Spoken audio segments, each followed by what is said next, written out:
A'udzu billahi minasyaitonir rajim. Bismillahirrahmanirrahim. Assalamualaikum warahmatullahi wabarakatuh. Alhamdulillah.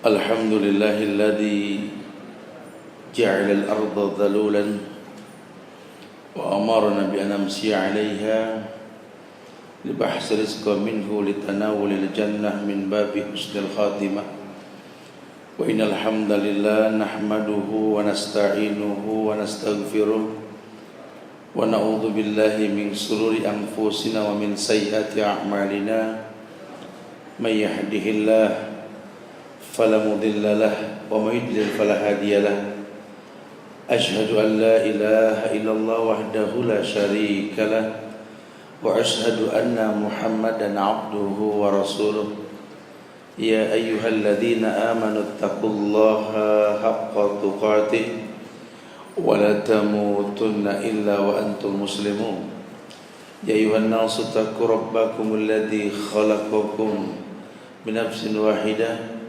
وخلق منها زوجها وبث منكم رجالا كثيرا ونساء واتقوا الله الذي تساءلون به والأرحام إن الله كان عليكم رقيبا يا أيها الذين آمنوا اتقوا الله وقولوا قولا سديدا يصلح لكم أعمالكم ويغفر لكم ذنوبكم ومن يطع الله ورسوله فقد فاز فوزا عظيما وأما بعد فإن أصدق الحديث كتاب الله وخير الهدى هدى محمد صلى الله عليه وسلم وشر الأمور محدثاتها وكل محدثة بدعة وكل بدعة ضلالة وكل ضلالة في النار Ma'asyiral muslimin wal muslimat, sidang majelis yang semoga Allah muliakan dunia dan akhirat. Alhamdulillah, kita bersyukur pada Allah di siang hari yang cerah ini kita bisa berkumpul di Ma'had As-Sunnah Lamponerul. Betul? Pronounnya salah nih. Yang mudah-mudahan Allah jadikan kumpul kita ini di Aceh Besar merupakan sebuah kemuliaan yang Allah jadikan sabab datangnya kemuliaan insyaallah. Iya, kita tahu bahwa iman menjadi sebuah sabab kemuliaan, kebaikan-kebaikan yang Allah perintahkan dan Nabi contohkan kita lakukan. Karena orang Islam yang beriman, dia akan mudah patuh dengan syariat yang memang Allah perintahkan, Nabi contohkan. Allah yang mengatakan innal muslimina wal muslimat wal mu'minina wal mu'minat wal qanitina wal qanitat was sadiqina was sadiqat. Iya, ada tahapan dan level manusia sehingga menjadi orang yang bisa patuh, taat kepada perintah Allah. Kadang orang mengeluh mengatakan, saya sudah bicara sama dia tapi dia tidak mau sholat pada waktunya. Kadang saya sudah suruh dia untuk bisa berbuat baik, cuma nggak semudah menyuruh, nggak semudah kita memerintah. Iya, yang menggerakkan hati seseorang untuk bisa berbuat baik kan Allah. Sehingga hidayah datang dengan sebab. Bukankah ada ayat yang mengatakan alladzina amanu wa lam yalbisu imanahum bizulmin ulaika lahumul amnu wa hum muhtadun. Justru ibadah yang mendatangkan hidayah buat orang yang melakukannya itu kalau orang tersebut imannya tidak bercampur dengan kemaksiatan. Cuma orang mana yang enggak bermaksiatan? Bukankah kullu bani Adam khata? Nah, bukankah setiap anak Adam itu pasti berbuat salah? Sekarang kalau ada ayat yang mengatakan alladzina amanu wa lam yalbisu imanahum bizulmin, janji Allah apa? Ulaika lahumul amnu wa hum muhtadun. Kalau dia tidak campurkan iman dengan kezaliman, dipastikan lahum al-amnu. Allah berikan kepada mereka al-amnu, ketentraman, ketenangan. Wa hum muhtadun, dan mereka itu diberikan hidayah. Karena nggak bisa hidayah datang ke orang yang tidak tenang, gitu loh. Ketenangan datang, maka setelah itu hidayah. Bagaimana membuat manusia tenang? Ini dicontohkan. Karena banyak orang dalam berdakwah pun tidak membuat yang didakwahi tenang. Ya, kita nggak belajar uslub dalam berdakwah. Bukan kayak contoh yang terbaik Rasulullah Sallallahu Alaihi Wasallam. Bahkan rekomendasi Allah, walaqad kana lakum fi Rasulillahi uswatun hasanah. Telah ada suri teladan yang terbaik pada diri Rasulullah Sallallahu Alaihi Wasallam. Maka inilah cara-cara yang memang ulama sampaikan. Karena ulama pasti mencontoh beliau, al ulama warasatul anbiya, pewaris para nabi. Oleh karena itu, berbicara amal soleh, berbicara perintah yang Allah perintahkan dalam Islam, berbicara ibadah-ibadah yang memang menjadi sebuah perintah dalam agama ini, maka berkait dengan iman si pemilik, si pelakunya. Maka ulama membuat hal-hal yang menyebabkan lemahnya iman. Jadi bukan cuma akibat yang dibahas, sebabnya pun perlu dibicarakan. Kadang-kadang kan suka lucu ya. Contoh begini, ada orang tua marah karena anaknya tidak bisa sholat subuh berjamaah di masjid. Ya, saya kesel Ustaz sama anak saya. Kalau di pesantren rajin sholat, ngapal, giliran liburan di rumah, astagfirullah Ustaz, kembali seperti semula. Dia susah untuk berjamaah di masjid. Ini apakah Islam khusus buat ma'had saja? Di luar ma'had nggak ada. Wah, nggak begitu bahasanya. Lihat sebabnya. Jangan diomelin nih anak bangun kesiangan tapi dinasihatin. Tapi cari sebabnya. Sebabnya ternyata tidurnya kemalaman. Badan punya hak 8 jam tidur. Sekarang bagaimana orang jam 12 malam tidur harus bangun subuh? Susah. Pun bangun nggak akan pernah maksimal. Nggak bisa total dalam beribadah. Jadi yang perlu dikritisi apa? Sebelum tidurnya. Kalau tidurnya sudah cepat, habis isya, tidak lama dia tidur, subuh tidak bangun, nah ini masalah. Karena manusia ini nggak lebih dari 8 jam nih tidurnya harusnya. Tapi kalau berlebihan, ini masalah. Ima dia sakit, ima dia mabuk. Allahu a'lam bishawab. Dicari hukum sebab akibat. Ada beberapa penyebab, kita akan bahas. Yang pertama, ulama mempertegas bahwa sesungguhnya iman ini bisa berkurang sehingga ibadah dalam Islam tidak maksimal. Penyebab yang pertama dan sering terjadi di masyarakat atau dalam sebuah lingkungan, kurangnya keikhlasan. Kurangnya keikhlasan. Berarti yang mesti diperjelas ini ikhlas. Tapi di masyarakat banyak juga orang yang nggak paham arti ikhlas. Ya, kalau kita anak-anak ma'had, anak-anak pondok mungkin paham lah. Ikhlas yang dimaksud memurnikan agamanya untuk Allah. Karena memang orang kafir pun dikatakan kafir ketika nggak bisa mengikhlaskan agama hanya untuk Allah. Wa ma umiru illa liya'budullaha mukhlishina lahuddin. Ikhlas ke sana. Tapi kan di masyarakat terjemahannya tidak. Kadang ikhlas artinya rela. Saya nggak ikhlas kan? Kesal sama dia. Apa hubungannya coba? Ya, ikhlas diterjemahkan tidak rela. Makanya ada proses Ibnu Qayyim menyusun. Ikhlas timbul dengan 2 sabab. Sabab yang pertama ilmu. Orang berilmu. Ilmu inilah yang akan membuat orang menjadi yakin dengan sesuatu yang dia lakukan. Makanya ilmu, yakin, ikhlas. Ya, yakin dengan 3 tahapan. Ilmul yakin, ainul yakin, hakul yakin.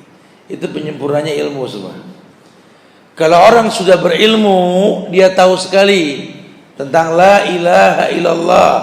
Fa'lam annahu la ilaha illallah. Ij'al nafsakum aliman bi ilmi bi anna Allah la ilaha illa huwa.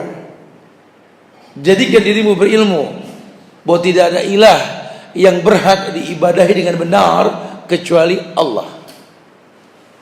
Maka ini sudah jadi akidah, tidak akan pernah goyah sampai kapanpun. Mungkin banyak para dukun mempertontonkan sihir, nggak ngaruh. Mungkin tukang sulap pun menyulap sesuatu, nggak ngaruh. Karena kita tinggal di Indonesia yang orang ini beragama Islamnya beragam, betul. Bahkan sampai ada orang Islam di Indonesia ini berkeyakinan adanya wahdatul wujud, manunggali kaula Gusti, menyatunya diri seorang hamba dengan Tuhannya. Nggak tahu belajarnya di mana nih orang. Makin mendalami agama, makin suci, makin menyatu dengan Tuhan. Ya.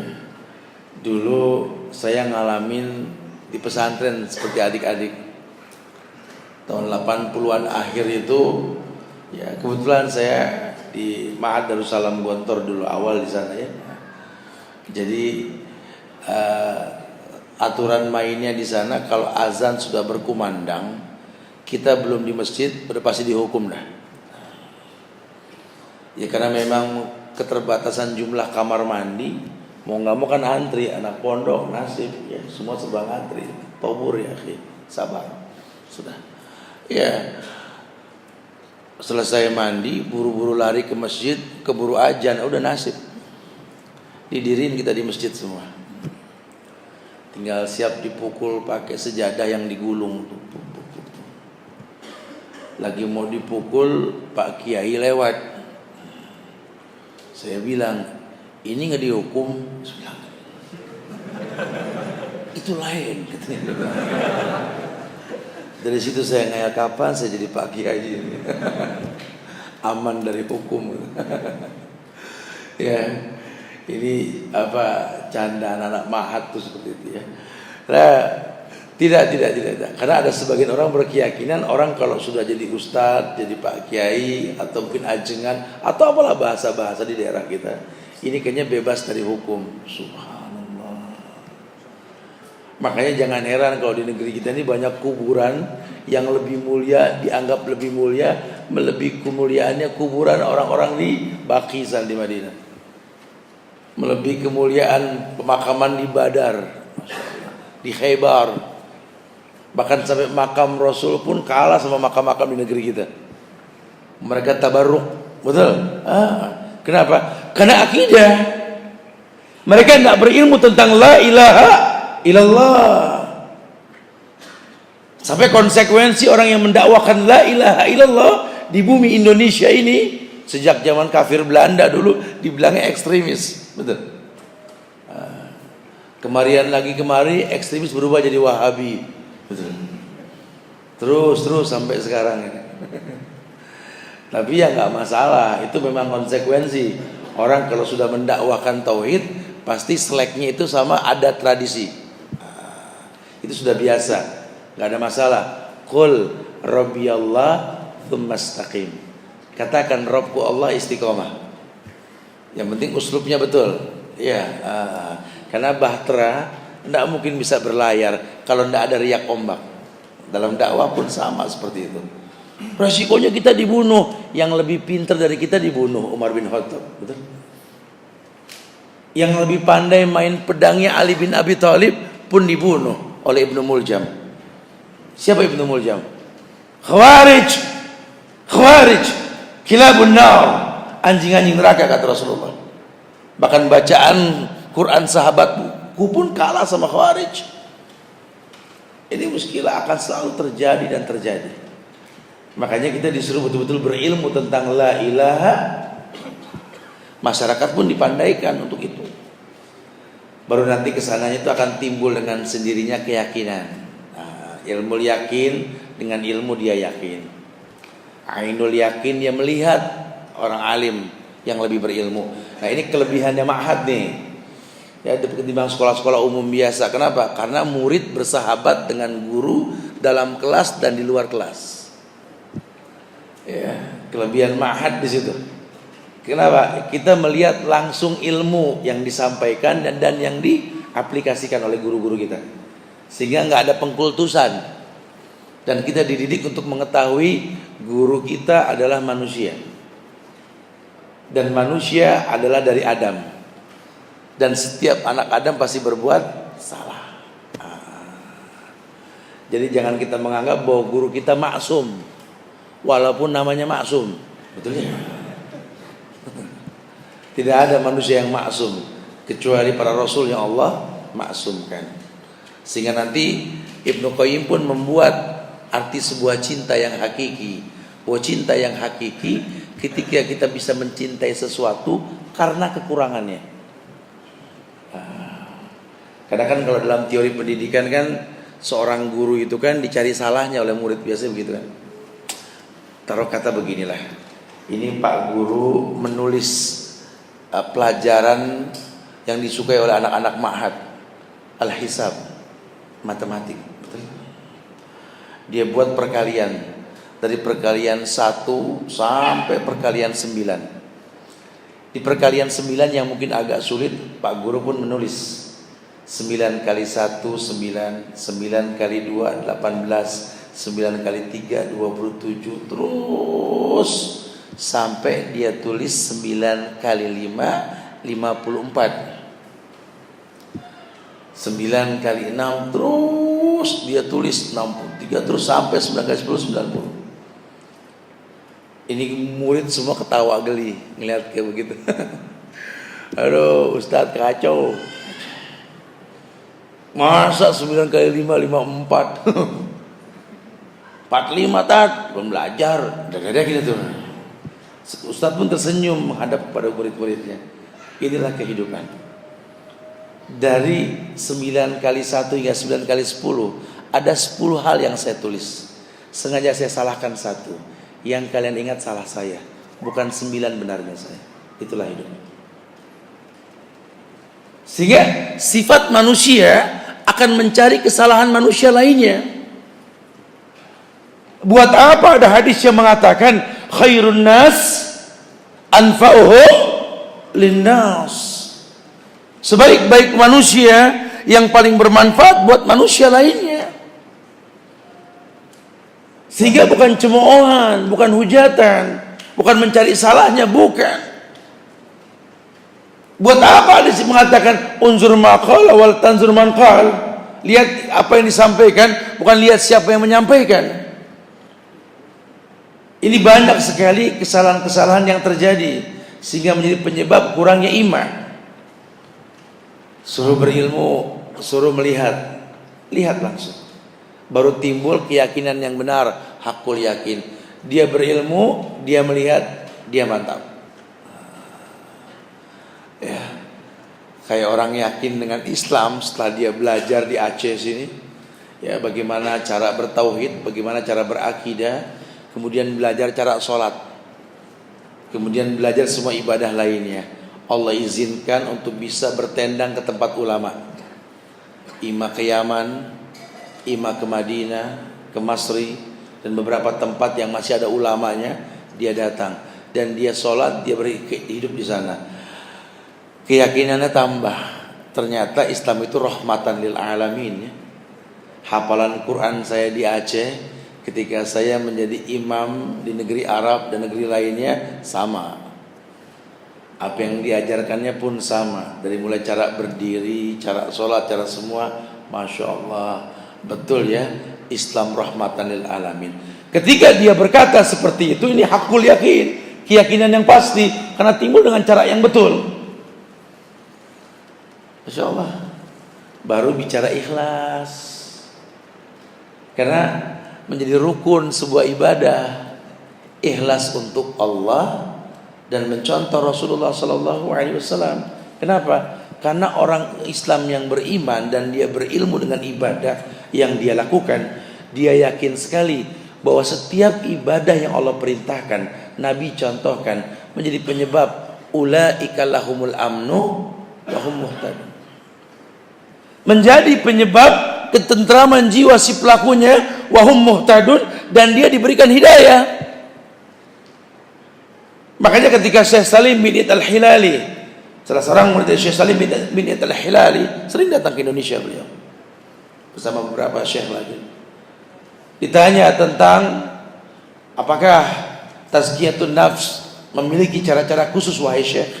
Syekh mengatakan tidak. Tidak ada cara-cara khusus untuk mentazkiyah diri seseorang. Kenapa?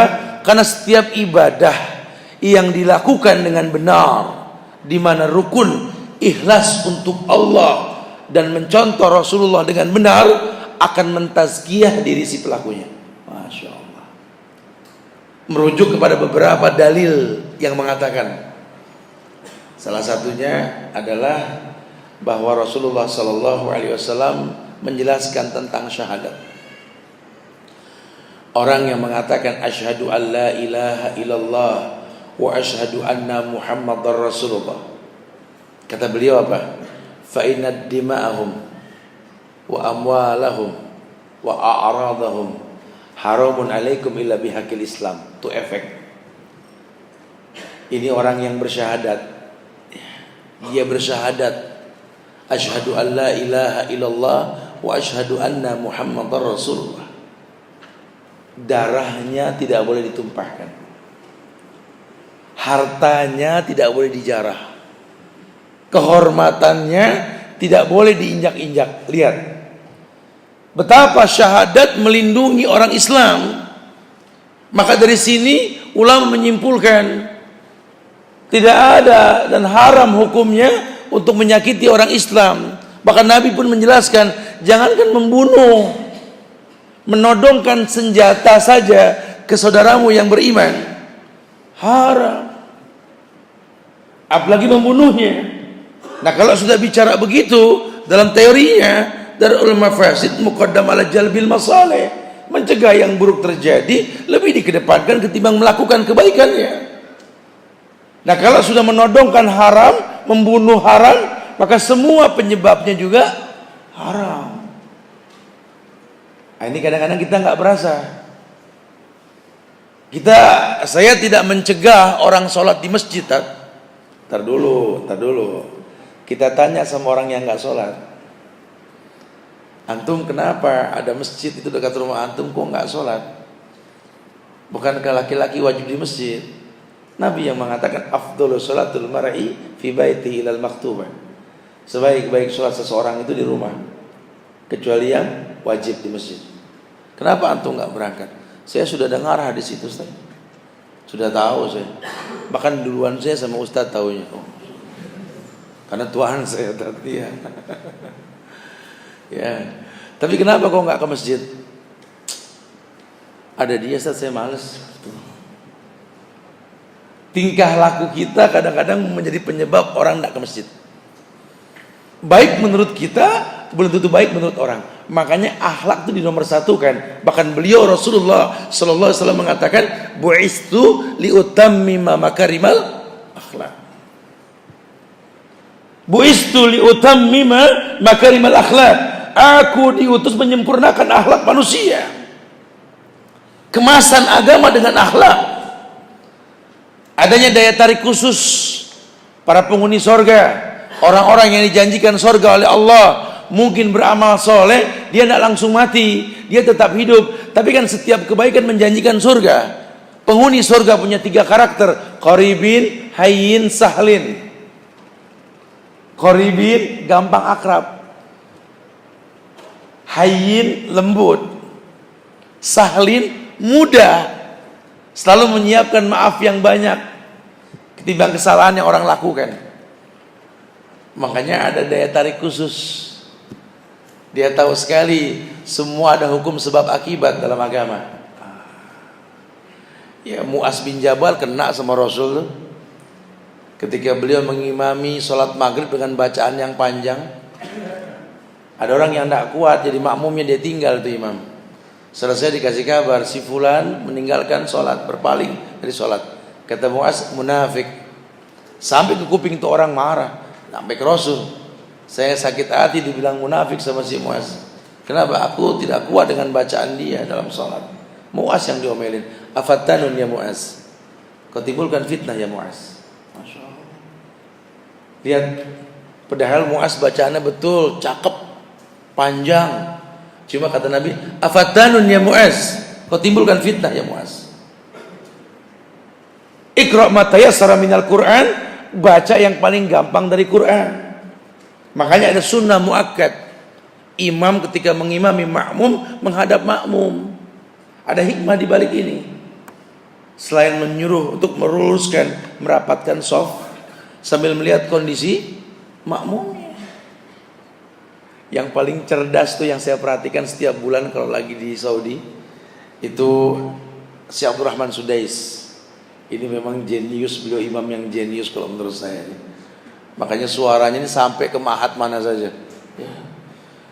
Beliau ini kalau ngimamin maghrib hari Kamis biasanya itu beliau ya. Itu yang beliau baca, yang beliau lihat ketika beliau masuk ke haram. Allahumma amin. Yang beliau baca ayat itu seperti yang beliau lihat, sehingga ayat menjadi nasihat. Karena memang Iqra ma tayassara minal Quran, baca yang paling gampang dari Al-Quran. Bukan cuma sekedar ngetes hafalan atau disibukkan dengan hal-hal yang dia ingin dipertontonkan. Bukan. Agama bukan itu. Agama bukan buat makmum. Agama buat Allah. Makanya ketika ada orang ngirim Al-Fatihah saja kepada manusia, kepada mayit, ya disalahkan. Karena Al-Fatihah kan Quran, dibaca untuk apa? Untuk Allah, ila hadratillah. Cuma yang terjadi ila hadrati fulan, haram hukumnya, nggak diperbolehkan. Cuma kan nggak bisa dikating langsung, dijelaskan. Ya, bagaimana mau sampai kalau mereka tidak paham arti ikhlas? Susah. Itu yang dimaksud Ibnu Qayyim dalam kitab Madarijus Salikinnya. Susah kita menyampaikan sebuah kebenaran kalau yang disampaikan tidak butuh dan tidak paham. Lihat yang dibutuhkan. Kalau memang dibutuhkan, ya Allah akan mudahkan. Karena Allah tidak memberi yang diinginkan, Allah mencukupi yang dibutuhkan, kan begitu. Ada tahapan. Nabi sebelum hijrah ke Madinah, siapa seorang pemuda yang beliau utus ke Madinah? Ada yang tahu? Antum? Siapa? Abdullah bin Umair. Ada lagi? Mus'ab bin Umair. Ya. Antum dapat ini hadiah. Mus'ab bin Umair. Siapa Mus'ab bin Umair?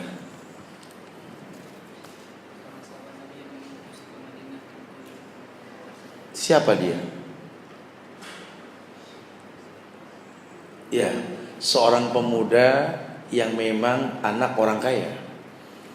Mus'ab bin Umair ini fashionable, modis penampilannya, bahkan dia punya minyak wangi yang termahal dan terbaik, oud, yang kalau dia pakai itu, dia diri di sini, kemudian dia tinggal tempat dia berdiri, 100 langkah sudah dia berjalan, orang datang ke tempat dia berdiri tadi, atana Mus'ab. Mus'ab datang ke kita. Kenapa? Aromanya masih tercium. Nabi belum sampai ke Madinah, yang beliau utus Mus'ab bin Umair. Kenapa? Karena memang kunci sukses dalam dakwah adalah pemuda yang tidak gampang didakwahi. Kalau sampai ada anak muda bisa terdakwai dengan sunnah yang benar, maka ini menjadi ujung tombak dalam dakwah. Kenapa? Daya tarik itu ada di anak muda. Kalau ustadz-ustadz yang sudah tua ini orang nggak tertarik. Ya, karena memang nggak enak dipandang. Udah banyak poldur badannya. Anak muda punya daya tarik khusus. Ini Mus'ab, Masya Allah, selain bacaannya yang bagus dan tergolong beberapa sahabat yang punya suara bagus, Mus'ab itu cerdas dan enak dipandang. Kenapa dikatakan enak dipandang? Karena salah seorang yang bisa didakwahi adalah pentolannya Madinah. Siapa? Sa'ad bin Mu'az. Sa'ad bin Mu'az. Barakallah. Hadalaka ya akhi. Sa'ad bin Mu'az. Ini orang pinter, pemuka di Madinah. Dan Sa'ad bin Mu'az ini berkata kepada Mus'ab bin Umair. Apa yang dikatakan Sa'ad? Ada nah? Apa yang dikatakan Sa'ad kepada Mus'ab? Lam arahu ka'annahu min rijalil jannah. Subhanallah. Datang pemuda yang diutus sama Nabi Muhammad sallallahu alaihi wasallam, petinggi yang bernama Sa'ad bin Mu'az berkata, lam arahu innahu min rijalil jannah. Aku belum pernah melihat pemuda yang seperti ini. Ini si penghuni sorga. Dakwah belum disampaikan, orang sudah ngelihat. Subhanallah. Nah, ente mau ngomong apa, habis itu didengar sama orang. Qala Allah wa qala Rasul wa qala sahabat. Orang nerima. Tapi kalau kita datang, orang pada pucat. Ya Allah, dia datang, ya Allah. Ya Allah, ya Allah. Mendingan pulang dah. Ya. Percuma nggak bakal didengar kita nanti. Ada teknik dalam berdakwah. Ya. Kita lihat masyarakatnya seperti apa. Makanya anak muda penting dalam penampilan. Cuma yang mau bilang apa? Ini kan ijtihad di beberapa ma'had, di beberapa sekolah-sekolah ini kan berbeda-beda ya. Padahal kalau kita mau berlapang diri, berbuka diri bahwa Islam ini umum berkait dengan penampilan, kecuali kalau ada standarisasi ma'had, antum wajib patuh, seragam dan lainnya. Tapi nggak memaksakan gitu loh. Yang terpenting tahu batasan aurat, ya, tidak membentuk tubuh dan lain sebagainya. Jangan dikit-dikit disamakan dengan tasyabuh. Bas ya akhi, tasyabuh ini kan lebih kepada niat untuk menyerupai. Sekarang kalau memang dia tidak, ya tidak.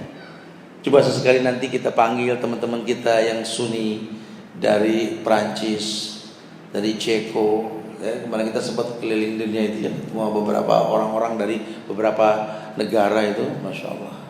Karena kadang-kadang suka tersenyum, saya suka ngalamin tuh ya.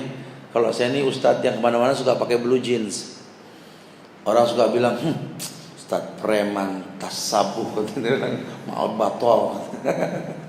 Subhanallah, nggak apa-apa ya, itu kan nilai. Mudah-mudahan jadi penyebab kurangnya dosa kita, insya Allah, nggak ada masalah. Ya, padahal subhanallah kita kemana-mana pakai motor, cc-nya di atas 600. Kalau pakai celana bahan ya pasti kebakar, betul ya. Dan ada beberapa teman lainnya pun sama seperti itu. Ya, ini yang kadang-kadang kita lupa. Bukan itu permasalahannya.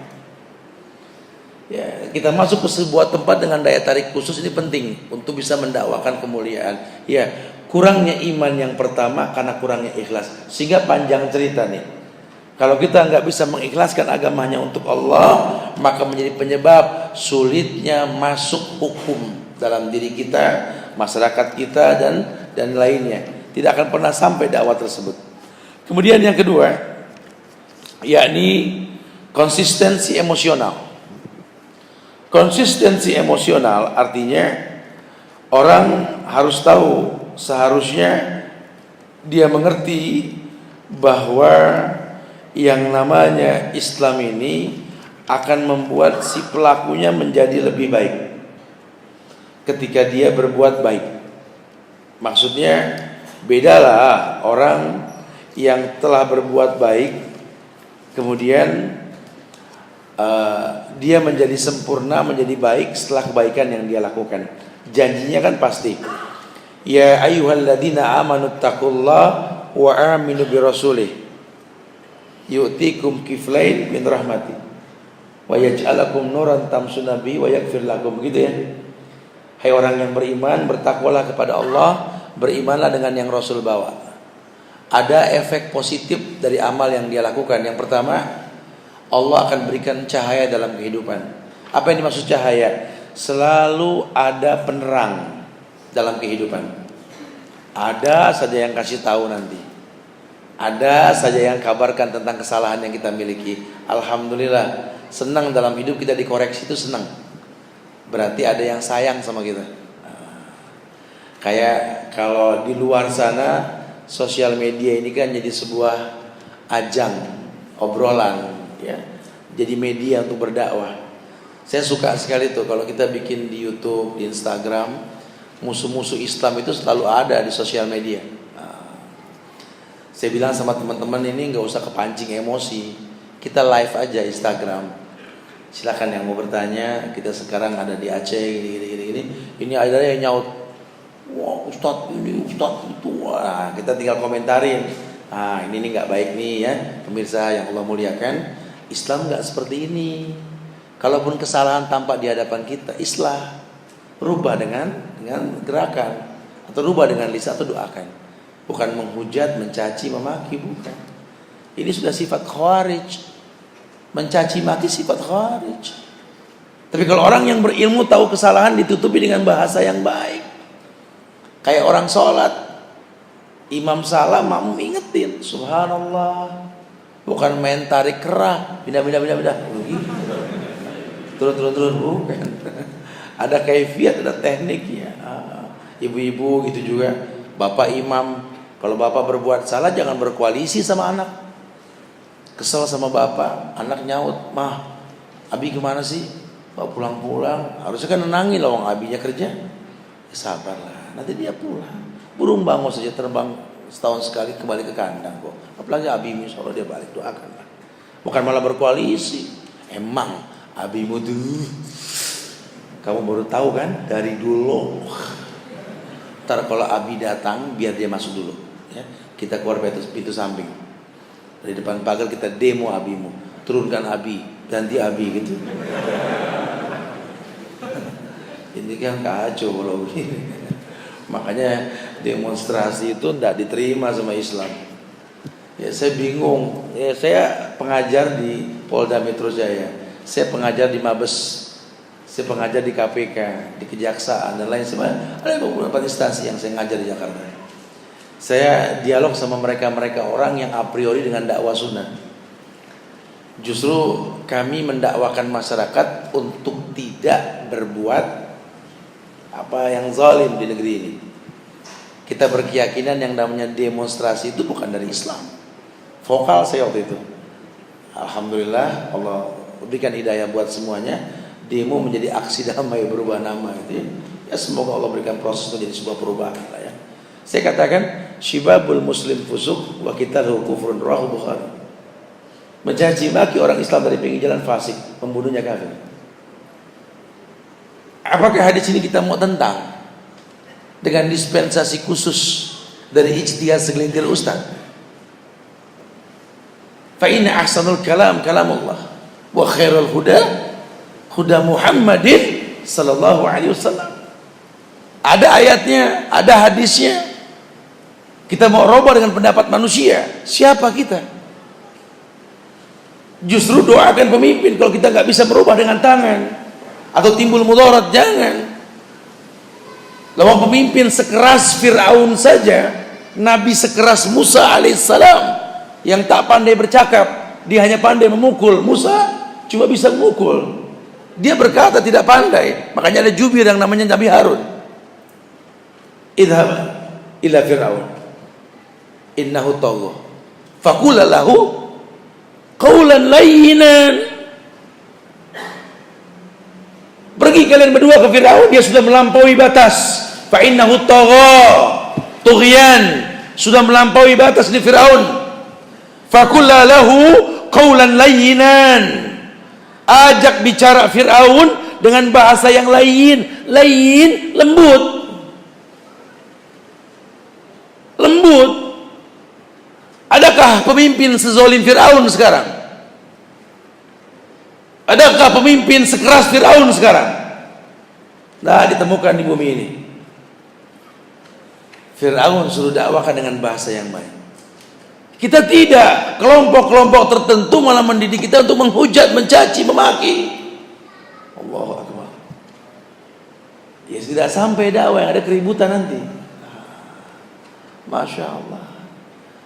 Ya jadi nggak diperbolehkan. Nah saya katakan sama mereka, apakah ketika kita mengharamkan ini malah mengarahkan supaya mendoakan atau membuat sebuah kebaikan, jangan ada kerusakan di antara kita. Ini sangat dikatakan ekstremis. Sebenarnya yang ekstrim ini siapa? Ayo timbulkan cinta pada negeri ini. Indonesia ini merdeka karena rahmat Allah. Maka semua yang menyebabkan datangnya rahmat Allah jangan dihilangkan. Apa salah satunya? Silaturahmi di antara kita. Man arada yubsata fi rizqi wa yunsa'alahu fi asari falyasir rahimahu.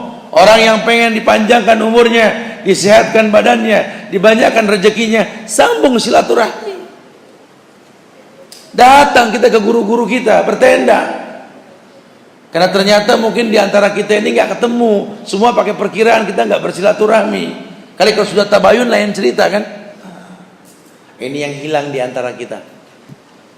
Seakan-akan ayat lakum dinukum waliyadin yang dulu turun untuk orang kafir, ya, Nabi Muhammad diturunkan ayat ini sama Allah untuk mengatakan kepada pamannya Abu Talib, wala ana abidum ma'abattum wala antum abiduna ma'abud lakum dinukum. Seakan-akan ayat ini sekarang berubah menjadi buat orang Islam katanya. Yaitu cara antum, cara kita beda Ustaz. Lakum dinukum waliyadin. Astagfirullahaladzim. Nah, ini muskilah. Sehingga musuh-musuh Islam ini diuntungkan. Ya, musuh-musuh Islam diuntungkan. Cinta daerah, cinta tanah air. Tidak boleh orang asing masuk, menang kita. Udah menang pecah di antara kita. Ada di tiap kota. Sampai kita lupa apa yang kita berbuat berkaitan dengan ibadah ini kita kembalikan hanya untuk Allah, bukan untuk yang lain. Maka penting memahami ikhlas tadi. Nah, orang yang berilmu, kalau dia sudah berilmu dan dia tahu bahwa ilmu ini akan mendatangkan kelembutan dalam hidup seseorang, tapi yang terjadi tidak ada yang salah. Makanya dikatakan oleh ulama, konsistensi dalam emosi ini perlu dikritisi. Dia sholat, dulu dia tidak sholat, tapi mendingan dia yang dulu. Maksudnya gimana? Dulu waktu dia belum sholat, orangnya lucu banget Ustaz, semua orang senang sama dia. Sekarang pas sudah ngaji kan sholat mulu Ustaz. Ya Allah Ustaz, galaknya Ustaz, ya Allah. Saya mendingan dia yang dulu Ustaz, waktu belum ngaji, baik. Istri bilang begitu, saya mendingan suami saya yang dulu Ustaz, waktu belum ngaji baik, sekarang ya Allah galak banget sama anak-anak. Saya mendingan istri saya yang dulu Ustaz, waktu kerudungnya belum syar'i. Ya Allah Ustaz, lucu, baik, ramah sama suami. Innalillahi Ustaz. Pas sudah ngaji Allah, sampai saya malas pulang Ustaz. Pusing saya di rumah. Saya pikir baiti jannati, rumahku, sorgaku.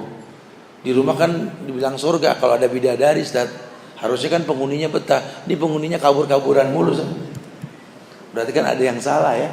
Harusnya enggak. Ini konsistensi emosional, berarti hilangnya makna ibadah yang dilakukan. Dan itu banyak.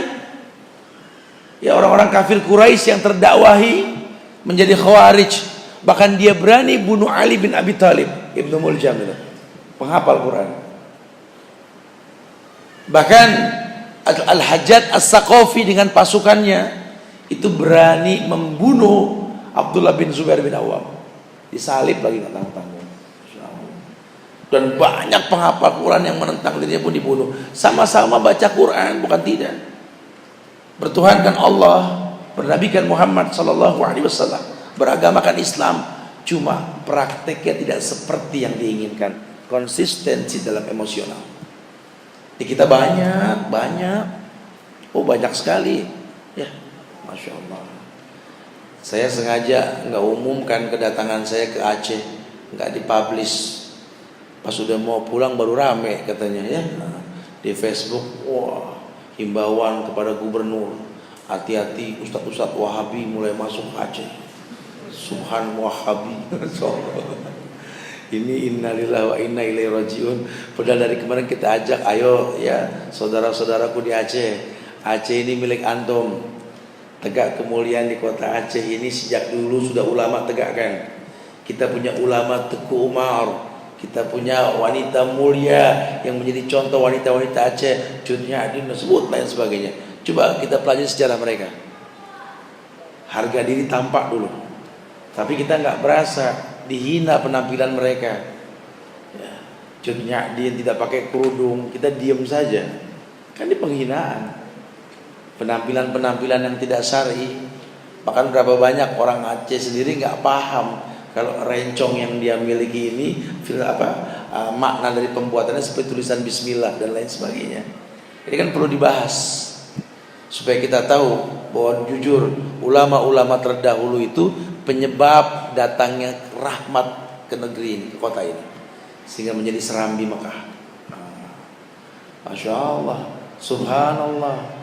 Tapi kalau nggak dipahami sejarah ini kan yang terjadi nanti apa? Anak-anak muda di atas negeri Serambi Mekah narkoba, berbuat maksiat. Bahkan nggak terasa simbol-simbol keislaman kota ini iklannya bank-bank konvensional, betul?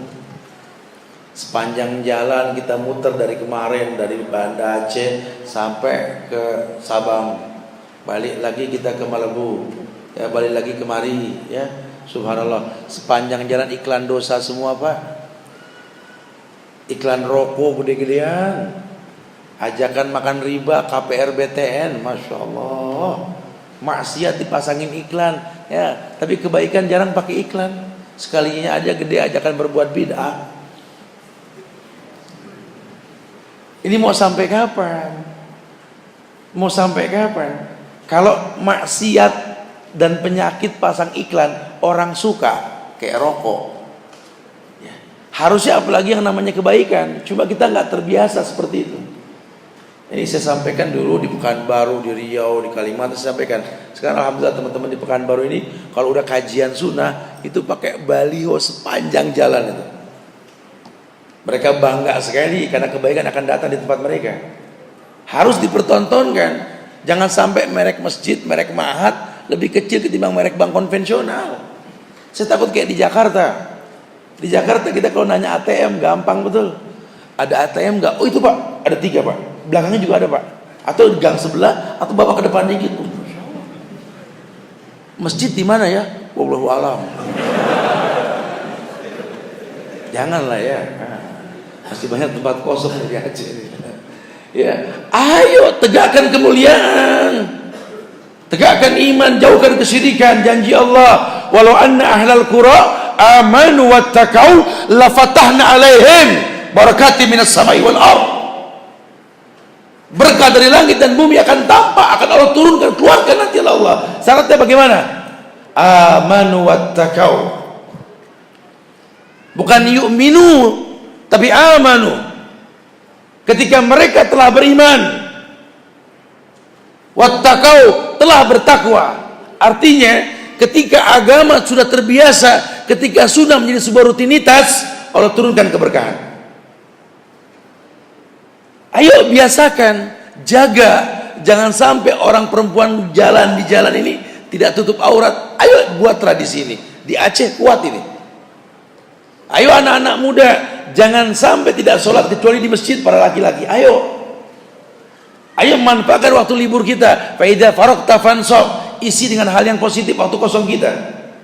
Ayo jaga tempat-tempat hiburan kita ini untuk enggak orang bermaksiat. Ya Allah, saya senang banget. Tadi di beberapa tempat kita berhenti ini semua ada bacaannya. Dilarang naik ke atas karena di atas ada pemandangan bagus yang bukan mahramnya. Oh, masya Allah.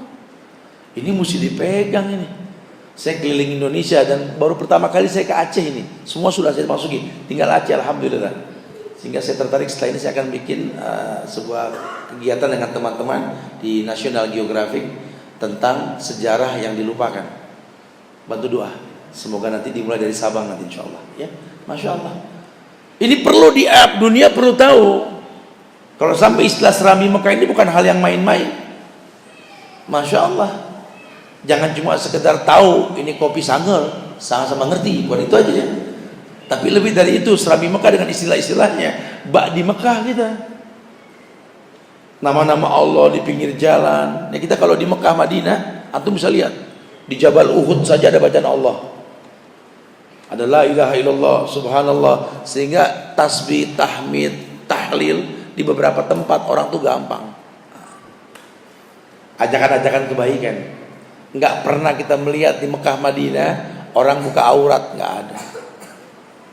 Kita bisa menegakkan itu, masya Allah.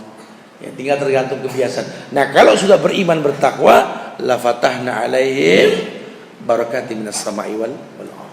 Masya Allah. Kemudian yang ketiga, yakni setelah ini kita berdialog kali ya. Yang menjadi penyebab kurangnya iman kita sehingga ibadah menjadi sesuatu yang tidak digandrungi, disukai. Kecenderungan kita kepada apa yang telah berlalu. Manusia mana sih yang gak punya masa lalu? Orang nggak bisa milih takdir. Kita nggak pernah tahu besok apa yang terjadi, betul? Kita nggak pernah tahu besok apa yang terjadi, wallahi. Dan kita juga nggak pernah bisa menentukan dulu kita harus seperti apa. Tapi yang ada kita berkeluh kesah aja. Ya, saya sih nggak bakal jadi orang hebat, Ustaz. Orang tua saya aja kafir. Emang kamu doang yang ngalamin begitu? Nabi-nabi juga ada yang orang tuanya kafir kali, betul? Salah satunya siapa? Nabi Ibrahim alaihissalam, yang jelas-jelasan tuh. Ayahnya pembuat patung, tapi anaknya mulia. Oh kalau gitu saya bisa jadi nabi juga, Ustaz? Ya enggak, ya. Adalah nabi ya ba'da. Rasul udah gak ada lagi nabi setelahku kan. Cuma itu sebuah kemungkinan. Mus'ab bin Umair tadi, orang tuanya, ibunya sangat benci sama dia. Kenapa? Karena dia pindah ke Islam. Sampai ibunya tuh gunting rambut di depan umum, tanda kecewa dengan anaknya. Tapi ya nggak apa-apa, karena memang Allah didulukan. Tetap ada aturan main di Islam. Wa in jahadaka ala an tusyrika bi ma laysa laka bihi ilmun fala tuti'huma wa sahibhuma fid dunya ma'rufa. Tetap jadikan dia sahabat kita di dunia, orang tua kita, walaupun bertentangan dengan kita. Ya, fala tuti'humanya dipercepat, fala bukan wala. Cepat, jangan patuh. Wasahib, ya berusaha untuk jadikan dia sahabat. Tetap jangan bosan. Tahabu sama orang tua itu penting. Ya, sampai betul-betul mereka tahu bahwa memang kebenaran datang melalui ilmu. Ya, mudah-mudahan kita bisa mencontoh seperti itu. Karena kadang-kadang kalau kita nih nggak bisa bersahabat dengan seseorang, dakwah sulit untuk sampai. Tapi mungkin dalam tanda kutip sahabat ini bukan mengiyakan perbuatan mereka, gitu ya.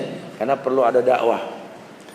Kalau antum ikutin yang di YouTube, ana itu pernah berdialog sama Pak Kiai dari Nahdlatul Ulama, di mana beliau itu berusia 81 tahun. Waktu saya ngajar di KPK, masih ada Pak Abdullah Himahua 4-5 tahun yang lalu. Ya. Kata Pak Abdullah Himahua di KPK itu, Ustaz Subhan, saya ini sudah mau pensiun dari KPK. Bantulah dakwah. Saya pengen tinggal di daerah Depok katanya. Oh insya Allah Pak. Jadi kalau bisa sampaikan dakwah sunnah, nanti saya tinggal ngelanjutin katanya gitu. Ya sudahlah, yang dia maksudnya suruh isi kajian di tempat dia gitu poinnya. Ya sudah. Saya nggak pernah nolak tempat untuk didatangi karena saya pikir saya bersilaturahmi dengan mereka. Saya datang pakai motor malam-malam itu ya. Ada kegiatan pengajian malam Jumat mereka itu. Orang-orang Betawi Depok. Motor sampai, saya bilang penuh amat nih musola. Ya kadang motor berhenti, yang nunggu saya sudah pada ngelihat semua, bro. Anak-anak muda. Ada yang nyaut, Ustadz datang katanya. Sallu ala nabi. Itu ketimpring berbunyi pangomprang. Ya Allah. Ana nengok ke belakang. Ada Iwan kan nih, saya bilang nih. Urusannya tahjir ini kalau begini nih. Ya sudah maju kena, mundur kena. Saya nggak perhitungkan kalau bakal seperti itu. Sudahlah, Allah. Saya parkir motor, saya masuk. Ya biasalah berebut lah pada salaman, cium tangan bolak-balik. Ya kalau dia suka ya nggak apa-apa lah ya. Saya pikir gitu ya. Lawang saya nggak niat seperti itu kok, gitu ya. Sudah sampai ke dalam masjid atau musola, ya. Itu saya sudah ngebayangin, oh ini pemimpin-pemimpinnya nih dengan penampilan khusus. Kalau saya sih yang saya ketahui justru kalau Nabi itu nggak seperti itu. Karena banyak orang Arab Baduy datang ke majelis Rasul nanya, "Waina Muhammad?" Ini yang saya pegang. Nabi Muhammad saja saru sama jamaahnya. Itu yang saya suka penampilan. Makanya kalau teman-teman saya berangkat bareng ya, saya paling cuek kalau berpenampilan. Sampai orang nyangka yang ustadznya yang lain paling asik, aman gitu ya. Ini datang saya si bulan. Sudahlah, saya sabarin satu-satu, saya salaman. Saya minta izin tahiyatul masjid dulu. Salat saya sudah. Selesai sholat, saya duduk samping Pak Kiai yang saya yakin dengan kopiah putih, sorbannya dan lain sebagainya. Ini orang yang paling kelihatan baik di antara mereka ya. Saya duduk di samping dia.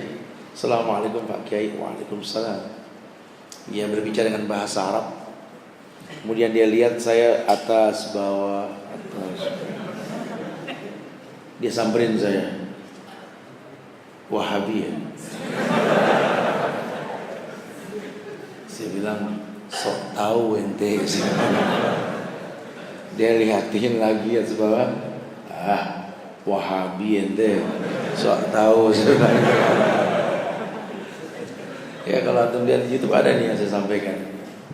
Sudahlah, walhasil saya nggak bahas, tapi saya tetap beramah-tamah, saya senyum, saya ketawa. Dia ngomong bahasa Arab juga kebetulan. Tidak lama, pembawa acara panggil saya ke atas mimbar. Sudah saya ngomong, sejam setengah saya ngomong. Uniknya kalau kajian di mereka tidak ada tanya jawab. Ya, jadi selesai sudah.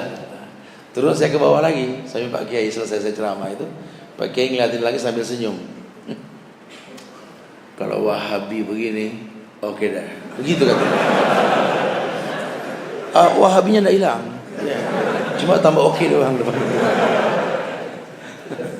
Nasib kita dakwakan sunnah di Indonesia ya Wahabi, mau bilang apa gitu ya. Ya dari tuanku Imam Bonjol dibilang Wahabi. Ya Teguh Umar dibilang Wahabi. Banyak Haji Agus Salim, Buya Hamka, dan banyak ulama-ulama yang menegakkan sunnah ya dibilangnya ekstrim, sebagian dikatakan Wahabi. Ya kalau memang Wahabi mengajak orang baca Quran, menegakkan sunnah, melarang demo, nggak boleh mencaci maki pemerintah, mengajak silaturahmi, saya Wahabi. Kalau memang Anda inginkan seperti itu. Tapi kan jujur, Islam bukan Wahabi, Islam bukan Nahdlatul Ulama, Islam bukan Muhammadiyah, Islam bukan Persis, Islam bukan aliran-aliran tertentu. Inna dina indallahil Islam. Kalau memang kita pegang Quran yang sama, kita akan tahu Islam itu tanpa embel-embel. Islamnya Islam. Sekarang kan macam model sudah. Hatta yang dikatakan pengikut sunnah, pengikut salaf dikatakan salafi saja macam-macam. Salafi Madinah, salafi Yaman, salafi Mesir, salafi Palestina. Innalillah. Ini berbahaya sekali. Ini awal kerusakan. Yang kita dakwahi Quran, qala Allah wa qala Rasul wa qala sahabat. Hati-hati, musuh Islam tahu orang Islam ini kata nabinya sendiri seperti buih di lautan. Seperti siapa tuh pendeta orang Islam yang murtad jadi pendeta tuh sekarang tuh. Kalau berdakwah di gereja-gereja dia selalu mengatakan nabinya saja Muhammad mengatakan Islam seperti buih ringan. Kita tidak usah takut sama orang Islam. Kalau banyak orang Islam gak hafal nama Tuhannya dan lainnya. Mereka kebaca tuh. Nah kita jangan mau dibaca seperti itu. Jadikan sebuah tradisi. Hafalkan nama-nama Allah, pahami Allah dengan benar, pahami Nabi Muhammad dengan benar, pahami Islam dengan benar. Sehingga kita akan tahu nanti kemudian yang akan datang. Masya Allah. Ya. Jadi kalau kita punya masa lalu yang buruk, jangan kita komplain. Sejarah dimulai dari diri sendiri. Anda bisa berubah. Dengan apa? Dengan syariat. Tegakkan yang memang Nabi mengatakan, ma ana alaihi ma ana wa ashabil yauma. Yang aku dan sahabat berada di atasnya hari ini. Masya Allah. Mudah-mudahan Allah berikan kemuliaan buat kita untuk bisa menjadi contoh banyak masyarakat nanti dan bisa mendakwakan Islam dengan cara yang baik insya Allah. Karena kalau di ma'had ini anak-anak pesantren kumpul seperti tumpukan berlian yang tak ada harganya. Tapi nanti kalau Anda sudah kembali ke kampung Anda seperti berlian yang dibuang ke pasir, akan tampak cahayanya. Kebenaran akan tampak dengan sendirinya. Wallahu a'lam bishawab. Kita bisa berdialog sambil menanti waktu jam 3. Silakan yang mau bertanya. Akhirul da'wana alhamdulillahirabbil alamin. Fadhal.